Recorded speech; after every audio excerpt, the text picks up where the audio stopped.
Do you keep mixing up potassium, sodium, calcium, magnesium? You are not alone.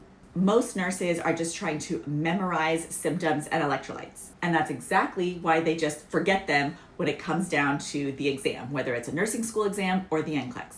Instead, I want to show you in this video how to actually understand the electrolytes. What is their job description? What happens when there's too little or too much?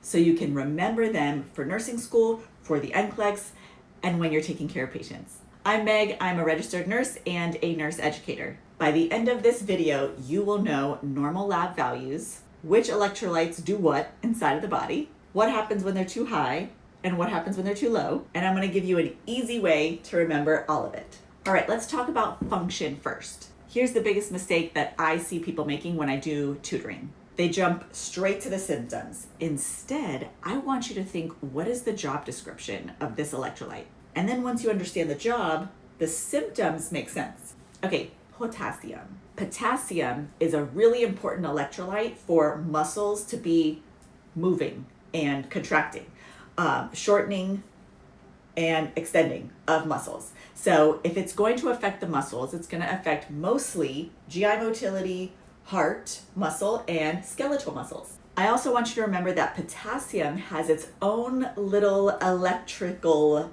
conductivity. So when potassium is too high, hyperkalemia, this can cause muscle weakness because it's slowing down the conduction. It can cause tall peaked T waves because after the PQRS, which is top of the heart pumping and then the bottom of the heart pumping, the heart is trying to get ready, repolarization, to pump again. But if there's too much potassium and it slows that down, that conduction to then getting ready to pump again, that's when you get the little bloop, the peak T wave. Remember, every little bloop in an EKG means something's physically happening. And that's kind of the best way to memorize and understand EKGs, but that's for another video. Comment down below if you want me to make an EKG video next. So in reverse, low potassium, not enough potassium in the body. What is that gonna do? It's gonna cause muscle cramps. It's gonna cause some constipation and maybe some anorexia because it slows down the GI motility, like your intestines are gonna be moving super slow. And then on an EKG, instead of a tall peaked T wave, you're gonna have a prominent U wave in reverse after the PQRS. So by the way, guys, I'm gonna give you a PDF for free down below in the description. It'll be in a format that you can just print it and look at it really quick and reference it during this video. It makes it super simple, easy to understand what the electrolytes are, what do they do, and then also what happens when they're too high or too low. So now let's move on to sodium. Sodium is like the influencer of electrolytes. I like to call her the Kardashian of the electrolytes. Wherever sodium goes, water follows. Water is like the Kardashian fans where it's like, what are they selling? I'm buying it. I will follow you. So high potassium can happen when you start to have maybe too much salt in the diet, or you have a concentration of, let's say you're dehydrated and it's like more concentration of, let's say, the Kool-Aid, the electrolytes, whatever it is, in a smaller amount of water. So high sodium, I want you to think dry, swollen, thirsty. Low sodium, you're gonna have brain swelling, confusion, seizures, sometimes coma. Magnesium. Magnesium is the mellow, hippy-dippy friend that's like, it's chill, dude, it's fine. We got a flat tire, whatever. The universe will take care of us. Magnesium mellows out the muscles, slows everything down. So high magnesium is gonna slow the heart rate, is going to slow down your reflexes, which are deep tendon. It's also gonna slow down your breathing. Now the opposite, low magnesium. Low magnesium, everything gets a little excited because the chill friend isn't around to go, everybody calm down. Take a little puff, it's all good. So when that friend leaves, everything gets a little chaotic. So low magnesium is gonna cause hyperreflexia, muscle twitching, and arrhythmias. Moving on to calcium. Calcium is steady. Calcium is that friend that is the bodybuilder, but also is so disciplined and just has their life together. Calcium is what is going to keep the bones strong. It's going to keep the heart strong. So elevated calcium, too high, is going to result in bone pain, constipation, kidney stones, and a decrease in those deep tendon reflexes. Deep tendon reflexes are different from muscle weakness or twitching. Deep tendon is affected by calcium. Low calcium is then going to result in weak bones. It's going to result in tingling around the mouth and fingertips, the cheek smiling on one side when you touch and stimulate that area. That is a particular sign. Does anyone know what the name of it is? So Choveck's sign is that sign where you're kind of like tickling the facial nerve and it goes. That is a sign of hypocalcemia. There's also another sign, Trousseau's sign. This is where we're testing for latent tetany in the deep tendons, and it's where you would inflate a blood pressure cuff on the upper arm, and then the deep tendons kind of react with your arm kind of twitching inward like this. That's the Trousseau sign. And again, a sign of hypocalcemia. Now let's talk about chloride. Remember the normal ranges you can find on the PDF that I'm giving you for free down there in the description. So chloride is kind of like sodium's sidekick. It's kind of like the Robin to the Batman, if sodium was Batman. So if sodium changes, chloride's gonna change too. So elevated chloride is gonna have pretty much the same symptoms as sodium, that same like vomiting, swollen, dry tongue, things like that. And then the opposite, high chloride, is characterized by like the sweating, the vomiting, the diarrhea, things like that. Now, phosphate. Phosphate is the opposite of calcium. So this one is easy because they literally work opposite of each other. If calcium goes up, phosphate will inversely go down, and vice versa. So those are the electrolytes that you need to know inside of the BNP. So basic metabolic panel is where you're gonna get the electrolytes. So when you see an electrolyte question, I don't want you to think about how to fix it. I want you to think of first, what is causing that?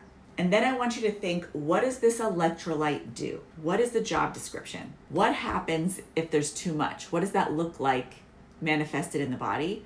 What if there's not enough? What does that look like inside of the body? Now you're reasoning instead of just memorizing. Now I want to show you a graphic to really help you to understand at a deeper level what's happening inside of the body when you have low fluid volume, hypovolemia, and what happens when you have high volume, hypervolemia. So for hypovolemia, dehydration signs include cardiovascular changes like thready, fast pulse, and low blood pressure. The only thing that changes blood pressure is volume in the pipes and the size of the pipes, okay? So remember that. When you see high pressure, it's because there's either too much volume or vasoconstriction.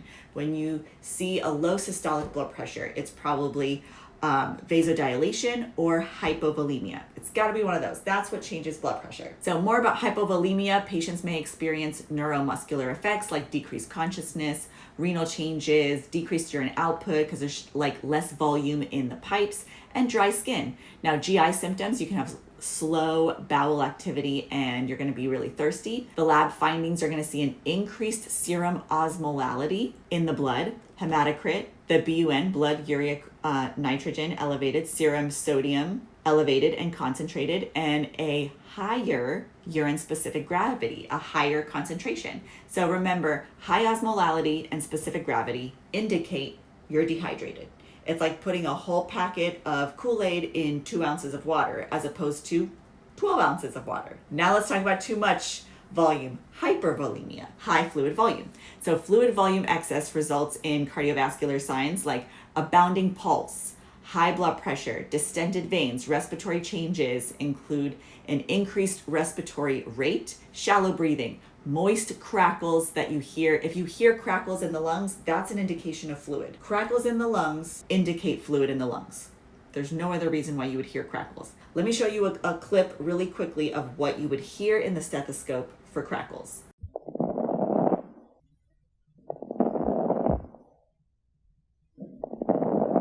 And then if you will also have renal effects. So increased urine output, pitting edema, pale, cool skin. You're going to have maybe some diarrhea, some increased motility. And then you're going to have low serum osmolality, low specific gravity, things like that. Low osmolality and specific gravity mean fluid volume excess. So let's talk about different types of solutions that we can add into the patient's body to get a desired result, and why we would use isotonic versus hypotonic versus hypertonic, and what do those really mean? So let's talk about isotonic solutions. Iso, that prefix means equal or the same. So isotonic solutions are going to be solutions at the same concentration as our bodily fluids, our blood. So that means there's going to be less osmosis, moving or shifting of the fluids in and out of the cells or in and out of the tissues and other places, because everyone's vibing, everyone's at the same concentration. So examples of isotonic solution would be normal saline, 0.9 sodium chloride. That's normal saline. Also D5W, which is 5% dextrose in water. Also LR, lactated ringers, is an example of isotonic solution. So if I want to replace fluid, maybe this patient was, I don't know, lost a lot of blood or something, and I need to replace it, hypovolemic shock, trauma, things like that, I'm gonna give an isotonic solution to them, like normal saline. Now let's talk about hypotonic solutions. Hypotonic solutions have a lower solute concentration than my regular blood and bodily fluids. So a lower osmolality than my bodily fluids. So this is gonna cause fluids, water, to move into the cells through osmosis, and this causes the cells to swell.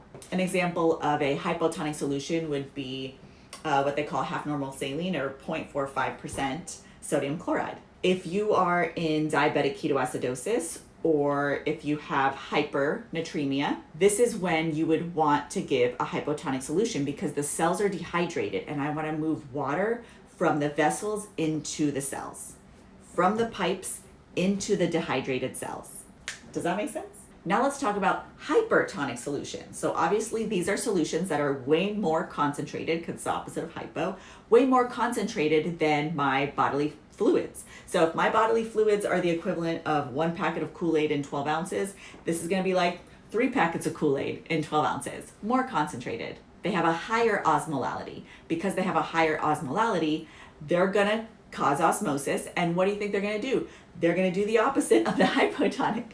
So they're going to take water from the cells and shift them. This is going to cause cell shrinkage. So when would we use this type of solution? We would give this type of IV solution if maybe we were having severe hyponatremia, cerebral edema, like swelling in the brain, hypovolemic shock, where we need to kind of put some intravascular volume and expand it a little bit more rapidly. Also, if you have a lot of nasal and sinus congestion, you can put a hypertonic solution in there and it'll draw out moisture or allergy-related mucus in there. Examples of hypertonic solutions: we have 3% normal saline, D10 in water, which is 10% dextrose in water, in sodium chloride. We have D5LR, which is 5% dextrose in lactated ringers. And these are a little bit more dangerous, so these are definitely given with caution. So I hope this quick little summary helped you to understand the electrolytes. I have a ton of electrolyte questions in my free test bank on my website. Make sure you download the free electrolyte guide down below.